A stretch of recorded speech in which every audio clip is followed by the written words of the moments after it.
Fearless. Thanks for visiting the second of this 5-part series. People ask me, what do I mean by the space between? Is it physical space?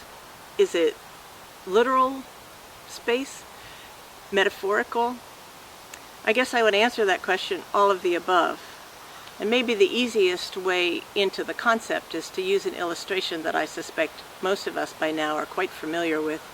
Broadcast media tend to talk about things on one side of the aisle or the other side of the aisle. We've become so accustomed, sadly I think, to these polarities that they hardly even register anymore. When I think of the legislative business that needs to come from our elected congressional leaders, and when I think about the urgency of it, I know that it doesn't need to come from one side of the aisle or the other. It needs to come from the aisle itself. From the aisle itself. That's the space between. It's the same with people in churches and people not in churches.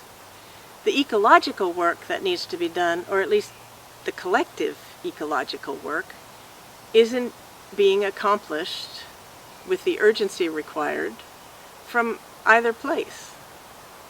Take churches, for example. Mainline churches are struggling just to survive.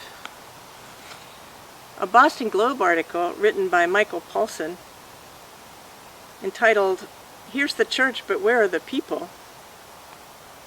says this: Protestant denominations are leaving many of their small churches open, allowing for a sizable number of struggling, even moribund, congregations with minimal programming and part-time clergy. Mainline churches, now this is a broad brushstroke, mainline churches are pretty much about the business of keeping their clergy salaried, keeping their buildings propped up. What's left might go to outreach, but among outreach concerns, the environmental ones tend to fall to the bottom of the list. Church outreach primarily is about soup kitchens and about clothing drives and food banks, about emergency shelter. All of it's good work, make no mistake. It's compassionate work, it's charitable work, it's essential work, but it's patchwork. It is not systemic. In a patchwork world, nothing gets transformed. The same is true with the ecological work, which is happening, at least the collective work, is happening pretty much outside mainline churches, although of course there's overlap. The environmental groups, and there are many of them, Defenders of Wildlife, Sierra Club, Forest Ethics, BioGems, Oceana, all of them are working reactively. And it's no surprise that they are. The insults and the assaults to the Earth community, including, by the way, its subset of humans, particularly those who are on the margins already, the insults and assaults are coming so fast and furiously, one on top of the other, that there is nothing but reactivity. We're not able yet to be proactive.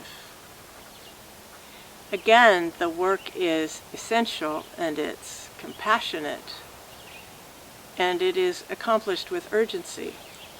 But patchwork is not transformative. The space between is breathing room. That's what's been missing. Breathing room, the space between is breathing room to give us pause, to allow our collective imagination to do its work. The space between allows us to make vision of what needs to happen and then strategy to implement it. The space between is where education can happen. Now, I'm not talking about the kind of education that gets poured into your head. Take, for example, the greater Yellowstone area. Here's why you don't want to kill all the wolves. If there are no wolves, the elk overpopulate. Too many elk, the aspen and willow seedlings have no chance to mature. No willows, the beaver go, leaving their dams untended. No dams, the wetlands disappear. Wetlands disappear, the land dries up. The land dries up, the riverbanks erode. This is not just about wolves on one side of the aisle and sheep farmers on the other. We can't get to the problem this way. It is not possible. My friend and colleague Paul Michalek reminds me that the space between has its counterpart in the natural world. The word is ecotone.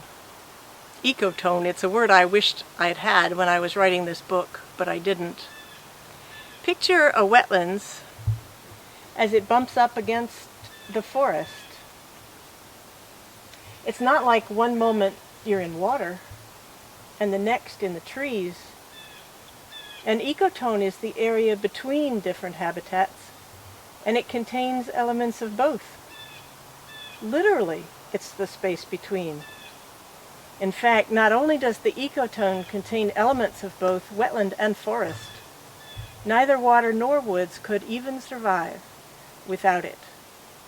In fact, now this is where it gets even more exciting, found in the ecotone are life forms that aren't of the woods and aren't of the water. The ecotone, the space between, is the ground for something altogether new. It's beautiful, isn't it?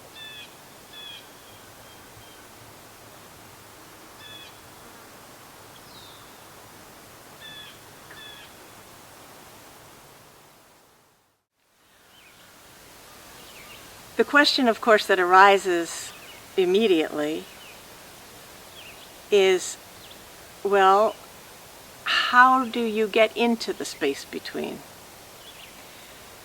That's what I want to talk about in the next segment of this series. There is a process that I want to outline. It's called the apophatic process. It will be a new word into your vocabulary, perhaps. But it is the process of letting go that allows us to step into the space between. So I hope you tune back into the next segment.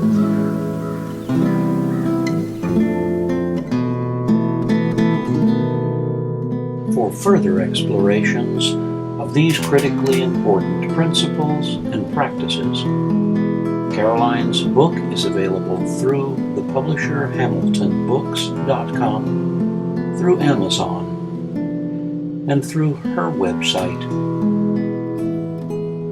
RestoringTheWaters.com.